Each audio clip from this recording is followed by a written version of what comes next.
l'Udinese lotta mai si arrende, Udine top anche nel basket, il cuore si accende, Cividale, grinta e passione, Volley, Palmerston svola, che emozione, l'agenda chiama, resta con noi, Friuli Sportivo, siamo eroi, risultati con l'azione, ogni giorno un'emozione.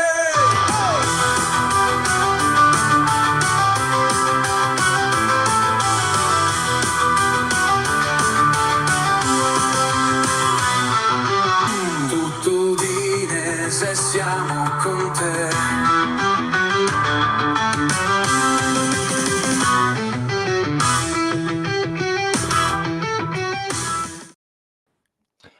Eccoci qua, mercoledì 7 maggio, nuovo appuntamento con l'agenda. Oggi siamo qua con il mio collega Alessandro. Ciao Alessandro, grazie di accompagnarmi in questa nuova puntata dell'agenda.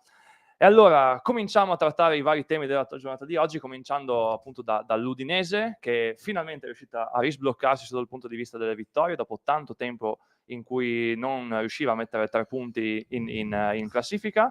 Una vittoria a Cagliari comunque su un campo difficile, perché il Cagliari si lottava per la salvezza, ancora non aritmetica, quindi comunque diciamo che era una squadra che arrivava con qualche motivazione in più rispetto ai bianconeri, che da settimane insomma navigavano un po' in una situazione non troppo piacevole, però arrivano 3 punti molto importanti e quindi diciamo che si rasserena un minimo l'ambiente in vista di questo finale di stagione, in cui mancano ancora 3 gare e poi si comincerà a pensare al futuro che è un po' già nelle idee, no, della società, specialmente per quanto riguarda diversi giocatori della rosa bianconera. Il primo su tutti è Arthur Attà, che va verso il riscatto. La società bianconera sta valutando il riscatto di Attà dal Metz. La cifra predisposta per il riscatto sarebbe di 8 milioni, e diciamo che in quest'anno abbiamo visto un Attà che comunque, ricordiamo, classe 2003, molto, molto duttile. Diciamo che Rugnes l'ha usato in diverse posizioni del campo, quindi Ale, innanzitutto facciamo un commento, un punto sulla situazione di Attà e cosa secondo te anche può dare in ottica futura questo ragazzo in maglia bianconera. Sai, in una stagione difficile, nel senso per quanto riguarda la valutazione di alcuni giocatori, perché se ci sono stati giocatori che hanno dimostrato di essere all'altezza e come, ma forse non serviva neanche dimostrarlo, parlo dei vari Toven, dei vari Biol, Solé, anche Okoye di fatto, Attà è stato uno dei migliori, perché in un centrocampo in cui Pagero gioca meno del previsto, ha fatto difficoltà un po' anche a trovare il minutaggio come nelle stagioni precedenti. Lovric io penso sia il giocatore più in involuzione del centrocampo, forse dell'intera squadra, per il Lovric che abbiamo conosciuto nelle prime annate rispetto a quello di questa stagione. Attà è stato di certo quello che è partito, no, con un po' di meno luce rispetto agli altri, puntata contro, e piano piano a suon di belle prestazioni.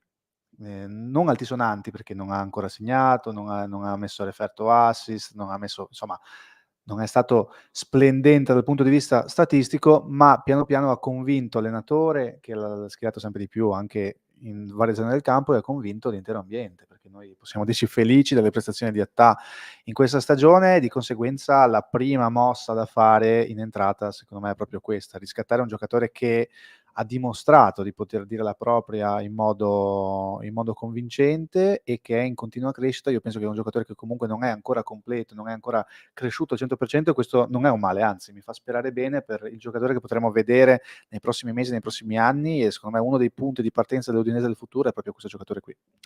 Ecco, secondo me, come mi unisco a quanto hai detto, e passo anche un po' il discorso anche in chiave tattica, perché secondo me Attà insieme a Kellenkamp, i 2 giocatori che sono arrivati la scorsa estate, l'ultima estate, sono quelli che hanno permesso un po' di più a Rugnes di variare un po' anche l'assetto tattico del gioco, no? Perché comunque nel momento in cui l'allenatore bianconero è passato dal 3-5-2 classico al 4-4-2, in cui abbiamo visto per la prima volta il 4-4-2, abbiamo visto Attà e De Kellekamp agire sugli esterni della linea 4, quindi ti davano soluzioni tattiche diverse, con Kellenkamp che andava comunque magari più a rinforzare anche il duo d'attacco, diciamo andando a formare quasi una sorta di falso tridente, e invece Attà che dava comunque copertura sulla fascia esterna e anche, diciamo, in fase offensiva, diciamo, riempiva un po' anche in mezzo al campo. Quindi, come dicevi tu, il profilo di Attà è sicuramente un profilo molto utile per ripartire anche nella prossima stagione,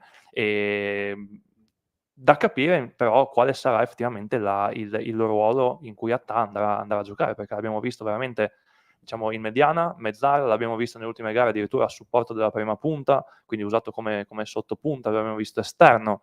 Quindi Ale, ti chiedo, secondo te fino adesso qual è la posizione in cui ha convinto di più, e quale può essere anche per il futuro la posizione su cui farlo agire per la maggior parte del tempo, e quella in cui può dare di più, insomma, anche il ragazzo.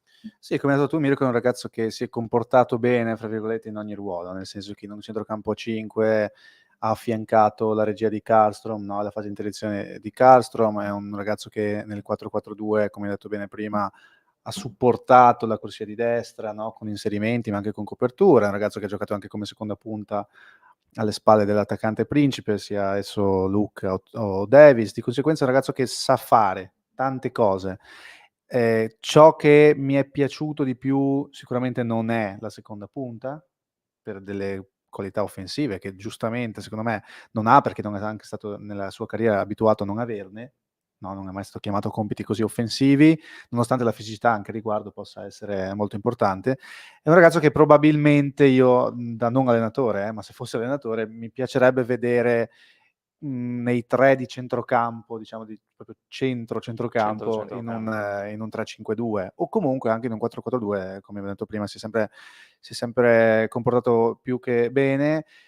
Ciò che mi preme però è la speranza che Runjaic trovi a un giocatore del genere un ruolo fisso, in modo da costruirgli attorno quel ruolo, in modo tale che questo giocatore impari effettivamente il mestiere di quel ruolo, perché comunque è ancora giovane, no? E di conseguenza mi aspetto che ricopra una determinata mansione all'interno del centrocampo, che sia quella e che ogni settimana, che non cambia ogni settimana, perché ogni tanto, ecco, il fatto di cambiare spesso modo di gioco, il fatto di cambiare anche spesso tra gli interpreti le posizioni, secondo me non aiuta molto. Aiuta dal punto di vista della duttilità, ma questo è un giocatore che ha bisogno, secondo me, di un piano fisso in cui crescere per diventare un giocatore di livello ancora più alto. Quindi quello che mi aspetto è che Runjaic trovi un ruolo che sia quello e che il giocatore cresca in questo senso. Chiaro che avere un certo senso di continuità in questo senso aiuta, come hai detto tu, a imparare il mestiere, ecco.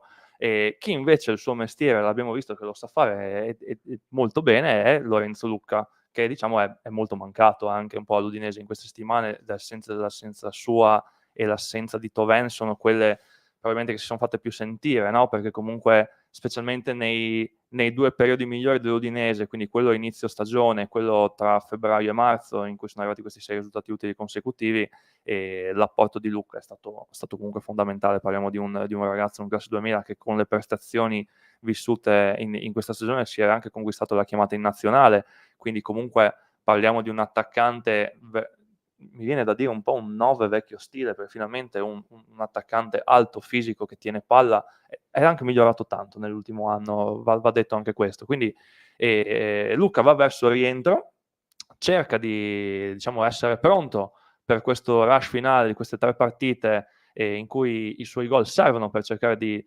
scavallare questa quota 47 punti, che è quella che insomma è stata la quota la quota massima negli ultimi 10-12 anni. Insomma, già scavallare questa quota sarebbe comunque un piccolo buon risultato per dare un senso a questa alla stagione, che ha vissuto diversi momenti di alti e anche tanti momenti di bassi, quindi è un po' altalenante, però sicuramente in questo Udinese, se mi viene da pensare un uomo chiave, uno di questi è Lucca. Sì, è sicuramente la figurina di questo Udinese, no? La figura chiave, l'immagine di questo Udinese anche a livello numerico e statistico, di conseguenza il suo rientro non è, così come quello di Thauvin, è un rientro che aspettiamo tutti da settimane. La speranza è quello di riaverlo a disposizione già o col Monza o comunque per le ultime 2 partite. Di conseguenza sì, è un giocatore che manca all'Udinese per caratteristiche, più che il Lucca visto nelle ultime settimane di gioco, in realtà quello precedente, perché sappiamo che anche lì si è un po' inceppato, no, dal punto di vista dei gol, ma è sempre stato l'attaccante principe di questa squadra, la figura di riferimento, insomma è un attaccante che secondo me, se supportato meglio, come abbiamo detto 1000 volte, dalle fasce, può andare ben oltre la quota gol che ha raggiunto finora. Di conseguenza ha anche dovuto sapersi un po' inventare, perché è un attaccante che abbiamo visto che ogni cross buono l'ha buttato dentro. Se gli arrivasse qualche cross buono in più, io penso che questo ragazzo sarebbe già a 15-18 gol. E di conseguenza sì, è un rientro più che importante anche per la staffetta con Davis, o comunque anche per la convivenza tra i due, Convivenza, perché abbiamo visto che a inizio anno anche abbiamo visto i due esatto, convivere abbastanza bene è un assieme. fattore che può essere determinante. Forse la sfortuna di quest'anno è appunto stata quella di non poter contare su Davis quando Luka stava bene, e adesso non poter contare nelle ultime settimane su Luka quando Davis effettivamente finalmente sta bene. Nelle ultime 3 partite, anche per un discorso futuro, sarebbe bello vederli assieme. Chiaro che poi è normale, Luka è, come abbiamo detto prima, l'uomo, il volto chiave di questo Udinese, il prospetto più interessante anche per livello di età, no? A livello di età, e di conseguenza è un giocatore che ormai è promesso sposo a una big, no? A una big, non dico una particolare, ma le big hanno Sì, da mesi gli occhi su di su lui. di lui. Sarà difficile trattenerlo, la speranza nostra, la speranza di tutti i tifosi, anche della società stessa, ma sarà difficile appunto perché la volontà del giocatore giustamente è quella di crescere, no? Anche a livello di club. La speranza sarebbe quella di trattenerlo. Chiaro che sarà difficile, ma almeno godersi questo giocatore che è così importante per questa squadra nelle ultime 3 settimane sarebbe una cosa molto piacevole, ecco. Assolutamente sì, e sicuramente sarà un uomo mercato, penso, diciamo, la mia previsione, diciamo, ma quella anche un po' di tutti, che gli uomini mercato che saranno maggiormente attenzionati nella prossima finestra saranno Luka e Solé, perché sono quelli che hanno dimostrato veramente, comunque, anche Solé da quando è arrivato da gennaio in poi, di essere comunque a un livello molto molto alto. E abbiamo detto che anche Thauvin è diciamo, un'assenza pesante. Quello che ci aspettava in queste settimane di assenza di Thauvin poteva essere invece un Thauvin sostituito da Sanchez, già dall'11 titolare, quindi ne avevamo parlato anche nella giornata di ieri. Ci si aspettava di vedere un Sanchez titolare già contro il Cagliari, anche perché comunque le parole di Runjaic in conferenza stampa avevano lasciato un po' presagire, no? Questa possibile scelta, questa possibile coppia in attacco con Davis, poi invece si è optato per una soluzione diversa, Sanchez di nuovo in panchina. Adesso nel weekend l'Udinese affronterà il Monza, che è comunque già aritmeticamente retrocesso, lo affronterà davanti al proprio pubblico al Bulgaria Stadium, allo Stadio Friuli, e quindi anche in questo caso mi viene da dire un po' la speranza a questo punto, perché effettivamente i dubbi continuano ad esserci, perché non l'abbiamo visto titolare contro il Cagliari quando comunque non c'erano né Thauvin né Luka, e quindi adesso resta pur sempre un dubbio. C'è la speranza di vederlo titolare di nuovo davanti al suo pubblico, ma i punti di domanda, i punti interrogativi restano. Sì, di fatto hai introdotto molto bene l'argomento, Mirko, perché adesso con il possibile rientro di Luka, con il rientro di Thauvin all'orizzonte, tu dici, se non ha trovato spazio quando i 2 titolari non c'erano, chissà ora dove può trovare spazio. Guarda, il discorso Sanchez secondo me è molto, io poi sai come la penso, è molto delicato Lo so. questa stagione. È un giocatore che anche storicamente ha un certo valore, una certa importanza per i tifosi e per la società, di conseguenza ci si aspettava sicuramente un minutaggio e un ritorno diverso da parte di Sanchez. È vero, è mancato anche lui fisicamente per infortunio, Sì. oppure anche a livello di condizione. Chiaro, Passi quindi la prima parte di stagione, diciamo, complicata dagli infortuni, però in questa seconda parte ci si aspettava qualcosa di non si è diverso. tenuto in panchina il miglior Sanchez, è chiaro. Però è comunque Sanchez. Il mio discorso è quello. Rischi anche così, buttandolo nella mischia titolare nelle ultime partite, anche di far sembrare: okay, siamo salvi, non abbiamo più nulla per cui lottare, che il farlo giocare da titolare sia contentino. In realtà no, perché lo stesso giocatore ha dimostrato di pensare diversamente, perché ha esplicitamente richiesto più spazio sui social, lo ha fatto per una settimana intera, Runjaic l'ha visto, ha detto di averlo visto, che lui vede queste cose, ne ha parlato in conferenza stampa, 2 giorni dopo invece non l'ha fatto giocare. Panchina. Di conseguenza non è un giocatore che se è messo in campo pensa di essere stato solo accontentato da carezzina finale. È un giocatore che da sempre voluto spaccare il mondo, ha da sempre dimostrato grinta, voglia di mettersi in mostra, sacrificio, amore per la maglia. Di conseguenza non è un discorso da fare con Sanchez. La mia speranza è che, almeno contro il Monza, fanalino di coda, già retrocesso, Sanchez possa partire da titolare, perché io non... Poi, sai, le settimane successive l'obiettivo di Rooney è quello di arrivare a quota 50, che non è ancora escluso, quindi bisogna fare 2 vittorie nelle ultime 3 partite. Difficile, ma non impossibile. Ci sono Fiorentina e Juventus e Fiorentina, meglio, che lottano ancora vediamo anche il calendario grazie all'aiuto dell'impeccabile Max. Sempre pronto sul pezzo a darci una mano e supporto in questo senso. Sì, sono 2 squadre che hanno ancora degli obiettivi e non miseri, perché a livello europeo, no? Di conseguenza sì, lì pensare a Sanchez che non ha giocato nelle ultime settimane mi viene ancora più difficile. Io voglio pensare però che contro il Monza, in casa... Sì, anche tornando al discorso che comunque Thauvin rischia di essere ancora un po' un'assenza un po' prolungata, e quindi se magari quello del francese può essere un recupero che può essere, diciamo, indicizzato per le sfide con Juventus e Fiorentina, a maggior ragione, non avendo a disposizione il francese, diciamo che quella casella, quel ruolo tattico, quella, diciamo, posizione a livello di sottopunta, trequartista, seconda punta, come lo vogliamo mettere, come la vogliamo chiamare,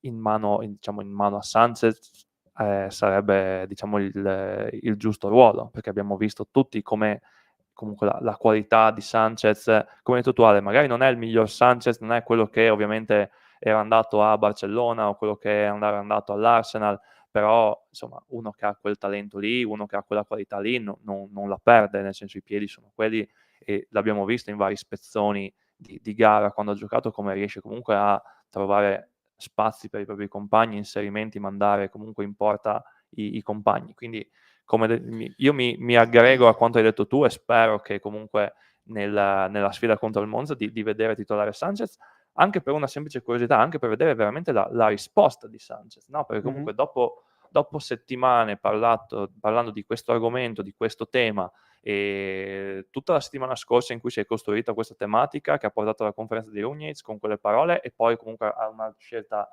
diciamo, uniforme con quelle fatte in precedenza, se domenica dovesse arrivare diciamo, il momento di Sanchez, sarei proprio curioso di vedere anche la sua risposta sul campo.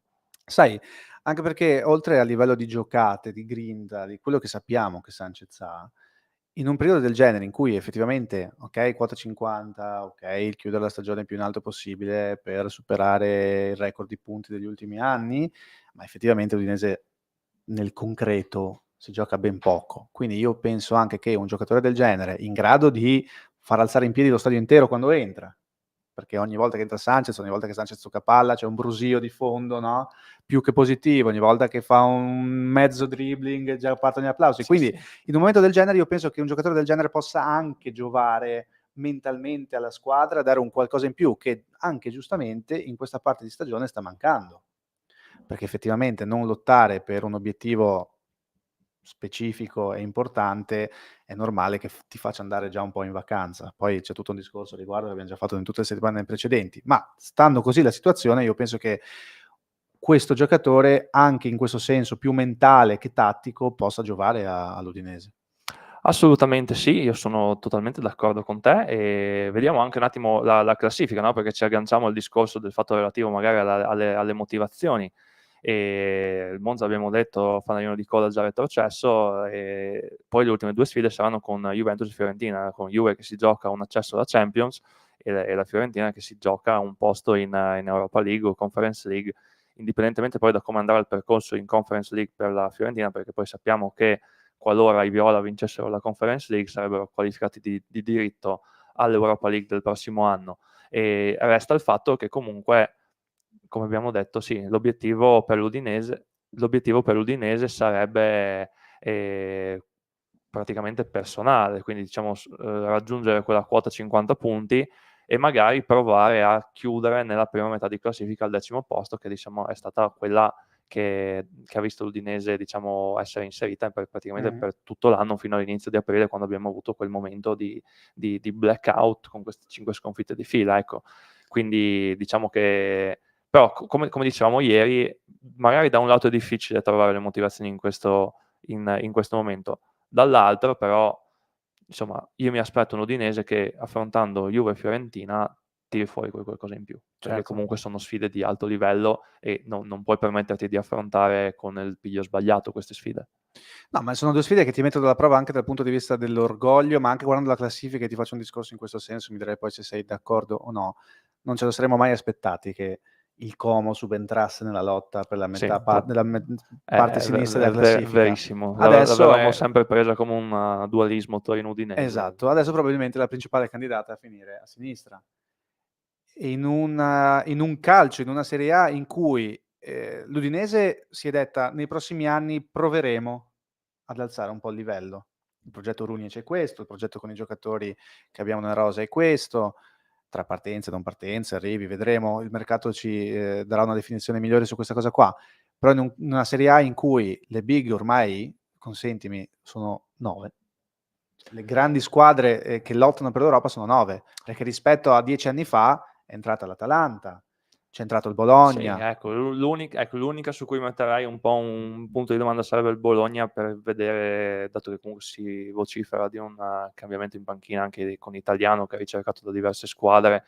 E l'Atalanta si è costruita in 10 anni il percorso, il Bologna è il secondo anno, quindi ovviamente se poi questa situazione si ripresentasse anche per i prossimi 2-3 anni, ovviamente nulla da dire. Certo, Non che quanto fatto l'anno scorso e quest'anno sia poco per il Bologna, perché assolutamente, qualificazione in certo. Champions, quest'anno è lì a giocarsi un posto In in Champions di Champions nuovo. e in finale di Coppa Italia, quindi tanto di cappello, insomma, Ecco, assolutamente. di conseguenza io ti dico, se adesso le big sono 9 e tu vuoi cercare di subentrare in questa lotta anche solo per un posizionamento in Conference League, che io penso che farebbe felice chiunque a Udine, Tutti, no, sì. ecco, non puoi permetterti di farti, fra virgolette, "soffiare" il posto anche dalla neopromossa Como, che è vero, a livello economico, a livello societario e quant'altro, forse ha una marcia in più, aiutata, no, dall'estero.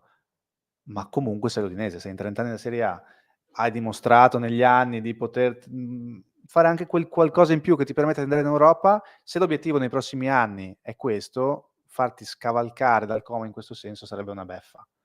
Quindi anche terminare, per quanto poi possa servire per la prossima stagione, ma anche fare un po' la voce grossa nell'ultima parte di stagione, in previsione di quella futura, secondo me è un obiettivo societario che può anche non essere tralasciato, ecco. No, assolutamente, anche perché comunque, ripeto, come abbiamo detto, penso anche nei giorni precedenti, nelle settimane precedenti, credo che anche la maniera in cui finisci, no, una stagione possa anche influenzare un po' quella successiva. Nel senso che se tu finisci una stagione dopo aver fatto sì, tanti alti e bassi, tanti anche alti, perché comunque quest'anno abbiamo vissuto dei periodi in cui gli anni scorsi non vedevamo, quindi come le prime 4-5 giornate in cui eri praticamente in testa alla classifica, diciamo, anche se okay, era inizio campionato, poi dopo quel mese e mezzo in cui sono arrivate 4 vittorie, 2 pareggi, comunque 2 pareggi sono arrivati in trasferta con Napoli e Lazio, quindi diciamo in quel momento lì, tra l'altro avevi anche tirato un po' l'occhio verso la zona Europa, no, se poi finisci adesso nella malaugurata ipotesi che dovessi finire a insomma 44, 45 punti, adesso non lo so, e alla fine trai le tue conclusioni e dici: "Sì, alla fine abbiamo fatto i punti che facevamo con Sottil, con Cioffi", diciamo, quindi okay, alti e bassi, percorso altalenante, bei momenti, bei periodi, però stringi, come dicevi tu, la quota punti è quella.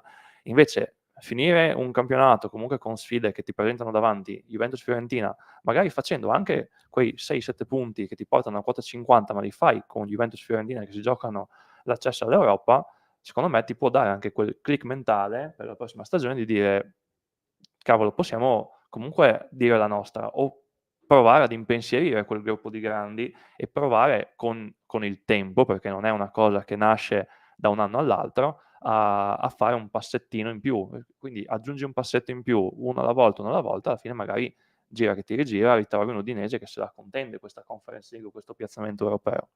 Assolutamente sì, Mirko. Sì, sì, sì. Sono d'accordissimo. Io penso che il finale di stagione, così come hai detto tu, influisca anche sull'inizio del successivo. Lo è stato anche quest'anno, perché secondo me tutta la paura del rivivere una stagione come la scorsa ha fatto iniziare l'Udinese in un modo completamente diverso. È vero, sono stati fatti anche movimenti di mercato diversi, per favorire questo percorso, anche l'innesto di un allenatore nuovo, insomma ci sono stati anche altri fattori, ma io penso che anche quello mentale abbia giovato all'Udinese e non vorrei che ci fosse un accontentarsi, ecco, che l'obiettivo societario, ma sono sicuro che non è questo, è stato anche dichiarato, magari senza fare grosse pubblicità Sì.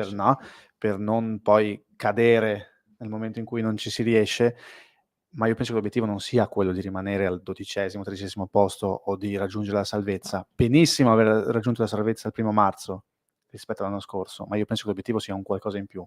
Se quest'anno la quota è stata al momento è 40, può essere 50, io penso che già dal prossimo anno quei 5 punti in più ci siano. È un progetto anche a lungo termine, quindi di conseguenza può essere anche che l'Udinese non sia il nuovo Bologna, ma io voglio Chiaro. pensare che una realtà come quella di Udine, non così diversa negli ultimi anni, nel passato, da quella dell'Atalanta, io non dico di arrivare a essere l'Atalanta che si gioca ai quarti di finale di Champions League, però diciamo che un passo in più rispetto a quanto fatto fino adesso, questa società lo abbia messo come obiettivo e penso che sia anche ormai doveroso. Per restare in tema di passi in più, però, cambiamo sport e ci trasferiamo sul basket, perché chi vuole fare dei passi in più è la Web Cividale, che quest'anno ha fatto una stagione sorprendente da un punto di vista perché è arrivata quinta nella regular season, si è presa la qualificazione playoff, giocherà i playoff col fattore campo a favore contro Forlì, una cosa non da poco visto il Palagesteco come lo conosciamo noi, che comunque quando ci sono i big match, ma un po' sempre, ma soprattutto quando ci sono i big match, questi momenti è veramente infuocato, ti dà quella marcia in più. E adesso Ale, la Web se la giocherà contro Forlì, gara 1 domenica, gara 2 martedì, prime 2 gare in casa. E quanto sarà importante affrontare questa prima serie di playoff e queste prime 2 gare che ti introducono, diciamo, alla fase finale della stagione davanti al proprio pubblico. Situazione inedita, Mirko, situazione inedita perché 2 anni fa contro Udine, l'anno scorso contro Cantù, la Web Cividale era effettivamente la Cenerentola dei playoff, veniva riconosciuta come tale, anche giustamente. Ha poi dimostrato, anche per quanto ha messo in difficoltà Udine, perché si è arrivato a giocarsi gara 5 all'ultimo canestro con quel ferro che ha detto di no a Redivo, stava per giocarsi gara 5 anche contro Cantù, di nuovo quel ferro che al Palagesteco ha detto di no sempre al povero Lucio Redivo, che io penso che adesso sia in debito con la fortuna e di conseguenza prima o poi io in queste cose ci credo. E di conseguenza il giocarsi già le prime 2 gare in casa e non in campi caldissimi come sono stati il Carnera, il campo di Cantù, come potrebbe essere quello di Forlì, è un fattore importante.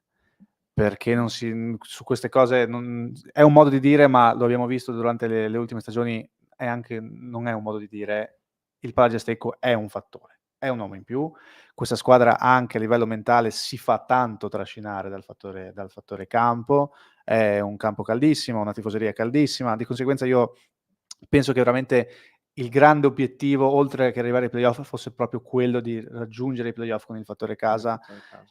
E questo è stato fatto. L'hanno fatto l'ultima giornata, complice anche un po' il crollo di Forlì nelle ultime uscite.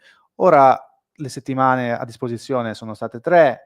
Io credo che così come Forlì, per l'amor di Dio, ma anche Cividale si sia preparata benissimo sapendo qual è l'avversario, quindi anche il fatto di non passare i play-in, non giocarsi 2 sfide in più, sia a livello fisico che mentale, sia stato molto, molto importante in questo senso. Ora ci sono tutte le carte in regola per fare quello step in più che nelle ultime stagioni non era neanche richiesto, perché anche già arrivare fino lì per Cividale era tanto. Lo è anche adesso. Però una volta arrivato, secondo me, una volta che balli.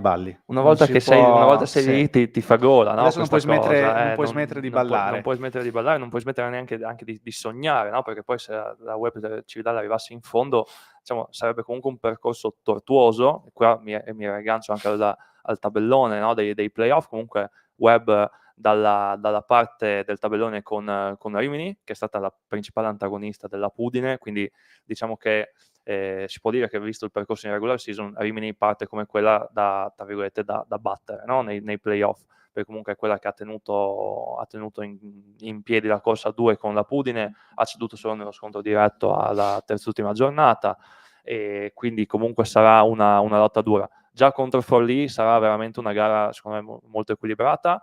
è molto importante, come hai detto tu Ale, che ci sia il fattore campo a favore. Poi diciamo che da questa sfida diciamo una possibile semifinale arriverà con la vincente di Rimini e Brindisi, e anche in quel caso lì sarebbe veramente un'altra sfida veramente eccezionale. Quindi diciamo che abbiamo un tabellone playoff con delle formazioni veramente di alto livello, e secondo me ci sarà tanto spettacolo, non solo tra Cividale e Forlì, ma anche veramente in tutte le altre sfide, perché Rimini Brindisi e Cantù Fortitudo, insomma, sono sfide veramente comunque di alto impatto, di alto livello. Secondo me ci sarà molto da divertirsi in una fase playoff che ti può far sognare, ti può far accendere quel qualcosa in più. Certo, ma poi l'orgoglio sei anche quello di essere tra le prime 8 della categoria, sapendo che non ci sono più Verona, non c'è più Pesaro, non c'è più Avellino, insomma, non proprio le ultime arrivate, no? Anche a livello storico. Il fatto di essere una società così giovane che entra a far parte ufficialmente delle grandi della categoria, perché questo possiamo dirlo oramai, è una cosa, io penso che niente faccia più felice di questo, la gente di Cividale, il presidente, la società intera, l'allenatore compreso. Poi, chiaro, io la mia grande favorita ce l'ho, non è Rimini, e io ti dico una cosa in più, a me Brindisi fa tanta paura. Te lo dico. Mi fido di te perché so che tu sei più esperto di No, me. no, ma è una cosa mia personale. Io su Brindisi ci avrei scommesso dall'inizio. E Brindisi io la vedo un po' come la Trieste dell'anno scorso, quindi una stagione sottotono, e poi ai playoff esplodi. La difficoltà forse può essere quella di aver giocato 2 gare in più perché è passata dal primo turno di play-in, quindi prima o poi quelle 2 gare lì secondo me le paghi a livello di energie fisiche e mentali. Però Brindisi io in quest'anno la vedo come la Trieste dell'anno scorso, di conseguenza mi fa paura. Tra le due ti dico, mi piacerebbe più incrociare in semifinale Rimini che Brindisi. Però non è lei la tua favorita. Non è lei, lo teniamo nascosto, no. Pronostici non li facciamo, come se fosse importante onde evitare gufate su questo, certo, su questo tema. La cosa importante però è arrivarci la cosa e lo step appunto per manca una prova di maturità da parte di Cividale per alla fine dei conti incoronare una stagione positiva, ma fare quello step in più, che è un po' quello che sta cercando di fare Runjic rispetto agli allenatori passati, no? Giusto. Un collegamento basket-calcio, è quella di fare qualcosa in più dell'anno scorso, perché è vero, il campionato è più difficile perché ha 20 squadre, si gioca più spesso, si gioca di più, con squadre più forti, ma se alla fine della stagione tu raggiungi i quarti di finale e non la semifinale, rischi di, con tutti gli ossequi del caso, di fare una stagione non migliore di quella precedente. Quindi anche il fatto, dal punto di vista statistico, di superare un turno in più renderebbe e metterebbe una stella in più, diciamo, alla stagione del Cividale. Quello assolutamente, senz'altro, penso che sarebbe veramente, già arrivare in semifinale sarebbe veramente una cosa comunque clamorosa per tutta la stagione vissuta e per le avversarie che anche, come hai detto tu, sono rimaste fuori dalla corsa playoff, quindi ti staglierebbe veramente in una posizione in cui, dopo un paio d'anni in cui, come dicevi, la Cividale era stata definita la Cenerentola dei playoff, adesso non è più la Cenerentola, adesso la Cividale è una squadra da temere. Rimaniamo però sempre in tema basket, ci trasferiamo però sul basket femminile, perché ci sono anche le ragazze della Pudine che hanno giocato contro Roseto, e persa la prima semifinale in gara 1 con Roseto con il risultato di 51-72, una prova complicata per le ragazze bianconere di Udine, che adesso dovranno cercare di mantenere viva la serie nella gara 2, perché ricordiamo che appunto nel basket femminile il passaggio del turno arriva a 2 vittorie su 3, quindi serie su 3 gare, al meglio delle 3 gare, e quindi in caso di esito negativo la prossima potrebbe essere l'ultima gara stagionale per le Women APU. Si spera ovviamente che non sia così, perché comunque le ragazze bianconere vorranno provare a ribaltare la situazione e andare a giocarsi gara 3 per provare a portare avanti il sogno della finale e provare, diciamo, a emulare un po' anche quanto fatto dalla compagine maschile di Udine. Dal basket ci trasferiamo invece sul futsal, perché le Eagles Futsal, torniamo in quelli Cividale, hanno mantenuto la categoria, è stata la salvezza, è arrivato un altro grandissimo risultato. Sì, ecco, finalmente, io mi sento di dire anche a nome di tutta la società, è finita questa stagione così difficile e soprattutto finalmente è finita con un risultato che era quello che si cercava dall'inizio. Perché nonostante i migliori auspici, è una stagione che si è rivelata difficile per la categoria, perché è una società nuova, che di fatto è nata da 2 anni, ha disputato solo 2 stagioni, una in Serie C in cui ha stravolto la categoria e l'ha stravinta e anche meritatamente. La stagione successiva, un esordio in Serie B dove non sai effettivamente come comportarti con la categoria, hanno subito la categoria, hanno subito gli avversari, chi effettivamente con una qualità migliore dal punto di vista della rosa, chi con un'esperienza, no, storicamente maggiore nella categoria. L'importante è quello di potersela vivere anche la stagione successiva. La società ha fatto uno sforzo molto grande anche a livello di mercato in questo senso e quindi il raggiungimento dell'obiettivo è più che meritato, con tutta la difficoltà del caso, perché si è dovuti passare appunto per i play-out, quindi un altro sforzo mentale, soprattutto mentale, perché si è dovuto andare a giocare gara 1 dei play-out a Merano. Era tutt'altro che scontato riuscire a uscire da Merano che con un pareggio vittoriosi, si è penso, vinto sì. 4-2. Al ritorno si sapeva che in qualche modo il Naucris avrebbe dovuto cambiare un po' stile di gioco per dover fare 3 gol in più di Cividale. Non ha fatto in realtà granché, ma è stata comunque una gara attesissima.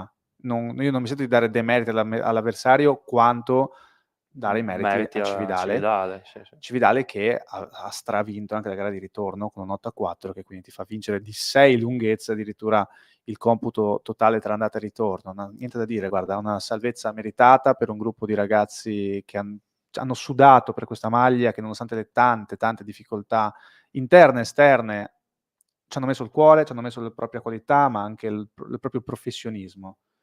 Di conseguenza è un qualcosa di meritato per questa società, per questa città che ancora non ha assaggiato il vero futsal, complice anche questa stagione difficile, ma che io sono sicuro che per i piani futuri della società e anche per la qualità umana e calcistica, no, dei giocatori stessi, possa ambire a un qualcosa di più rispetto a quello che si è visto quest'anno.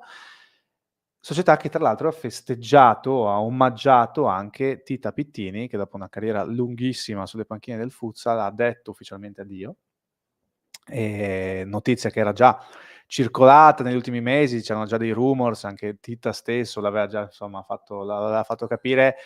Come gli ho detto, uno come lui non poteva andarsene, no, con un risultato Con un negativo. esito diverso, insomma. E questo lo testimonia anche la sua, di fatto, ultima intervista, che adesso il nostro Max ci farà ascoltare, la sua ultima intervista da allenatore, che ha toccato anche proprio questo argomento. Uno col tuo curriculum non poteva andarsene con una retrocessione o comunque con un risultato negativo. Questi ragazzi hanno voluto regalartelo con tutto il cuore e hanno lottato anche per te, ma ti chiedo quale futuro adesso ti aspetta, sia sportivamente che non? Ma guarda, i ragazzi mi hanno fatto un regalo incredibile, ma l'ho percepito già da qualche settimana. La squadra, ripeto, si è allenata sempre con passione, ci siamo allenati il 25 aprile, il 1° maggio, giornate di festa che ho preteso la presenza di tutti ci sono stati. Niente, la mia è stata una decisione che avevo già preso a Natale, quindi non è la pancia che lavora, ma la vita è fatta di pagine che si girano e bisogna avere il coraggio di ascoltare che le cose avanzano. Ho dei nipotini da vedere, mia moglie a cui dedico tutto questo successo di oggi perché mi ha sempre sopportato tanto, perché io poi non lascio spazio a niente, viaggi o quant'altro, no, non ce n'è. E quindi adesso cercherò di fare un po' il marito, ma non sparirò assolutamente dai campi, dalle palestre, verrò a vedere, poi vedremo. La vita è ancora lunga, mi sento grazie a Dio ancora molto molto bene. Oggi era una partita che se non avevi energia da trasmettere sarebbe stato un disastro. Ci sono riuscito, sono felice e viva tutto, oggi veramente sarà una notte lunga. Un finale comunque glorioso per quello che abbiamo definito 1000 volte il Mourinho del futsal, quindi uno abituato a vincere, abituato a risultati anche ben più importanti di questi, che come abbiamo detto quindi non avrebbe potuto chiudere con un risultato negativo. Io penso che anche in realtà conoscendo il personaggio probabilmente non avrebbe chiuso con un risultato negativo, quindi ci avrebbe riprovato per andarsene, no? Per lasciare un ricordo diverso. È un po', no, lo stile di queste persone, di questi anche professionisti, insomma, perché comunque, come dicevi tu Ale, se c'è una carriera che ti ha portato certi risultati, sicuramente vuoi chiudere con un certo tipo di risultato. La fortuna di allenatori come questi è quella di poter chiudere, anche memori, tutti quelli che sono gli allenatori, per esempio anche nel calcio, di poter chiudere la carriera quando vuoi tu, un po' come Ranieri, e non con un esonero, non con una scelta obbligata. Ecco, lui, la cosa bella è che rasserena l'allenatore stesso, è proprio quella di poter dire basta quando... In maniera serena. Esatto, Tu sei quando sereno, fisiologicamente puoi essere saturo di tutto quello che... e anche soddisfatto di tutto quello che hai fatto durante il tuo cammino, affidandosi comunque a dei giocatori che da tempo sono i suoi, che lui definisce figli, quelli che si porta sempre in giro, così come ogni allenatore ha le sue preferenze, lui ne ha alcune palesi. Uno di questi è il capitano dell'Eagles Futsal Cividale, Nils Turolo, che con una tripletta nell'ultima gara ha trascinato i suoi compagni alla salvezza. Sentiamo anche le parole di Nils. Chiudo chiedendoti quanto ha influito anche la voglia di regalare una gioia a Titta nella sua ultima stagione, nella sua ultima partita, a ritrovarvi e a salvarvi, a raggiungere quell'obiettivo che era la permanenza in Serie B. Assolutamente, io con Titta ho un rapporto che va al di là di questi 2 anni che siamo qua a Cividale, e con Ale e Tony soprattutto siamo cresciuti calcisticamente con lui. È stato un maestro di vita e di sport, perché lui ha insegnato tante cose anche nella vita oltre che allo sport, e oggi ti dico, oltre che per la squadra, io personalmente ho giocato anche per lui, perché sapevo quanto ci teneva e volevo regalargli la salvezza alla fine. Ecco qua, allora abbiamo concluso anche il capitolo Eagles Futsal, che ha mantenuto la categoria e con un grandissimo risultato, e noi stiamo anche per chiudere l'appuntamento dell'agenda. Terminiamo con un ultimo argomento, ovvero la Serie D, che il campionato di Serie D si è già concluso. Abbiamo visto gli esiti, abbiamo visto che il Chions è stato retrocesso in eccellenza, che il Bernalignano si è salvato diciamo alla prima della promossa, il Cernis Muzzane dopo una prima metà di stagione si è un po' arenato tra virgolette nel finale, rimanendo comunque nella prima metà di classifica, e il dubbio adesso c'è su chi prenderà il posto del Chions nella prossima Serie D, perché in eccellenza ai primi 2 posti della classifica ci sono 2 squadre del Friuli Venezia Giulia che si contenderanno la promozione diretta proprio nell'ultima giornata, perché diciamo che la lotta sarà fra San Luigi e Tamai, che sono separate a distanza di 2 punti, e si giocheranno la promozione diretta nell'ultimo turno di campionato. Quindi molto probabilmente sicuramente avremo un'ulteriore squadra della nostra regione in Serie D nel prossimo anno. Resteranno 3 squadre del Friuli Venezia Giulia che si uniranno a Cernis Muzzane e Bernalignano, e questo weekend ci decreterà quale sarà questa squadra tra le 2 formazioni che giocheranno e si contenderanno gli ultimi 3 punti della stagione, con il sogno di ottenere di nuovo la promozione in Serie D. Con questo argomento quindi chiudiamo l'agenda di mercoledì 7 maggio. Ale, io ti ringrazio e ti dico grazie di nuovo. Grazie a te, grazie a tutti. E noi ricordiamo l'appuntamento di domani, e di nuovo sempre alle 3 con l'agenda di Tutto Udinese. Ciao a tutti. Ciao.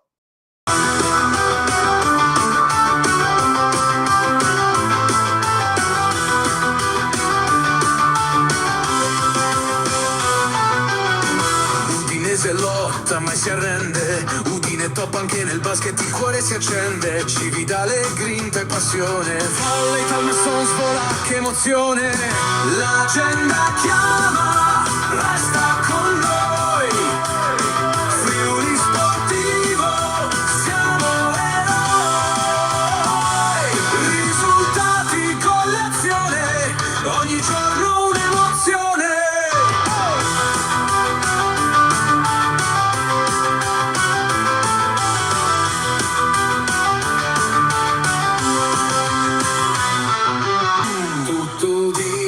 Se siamo con te.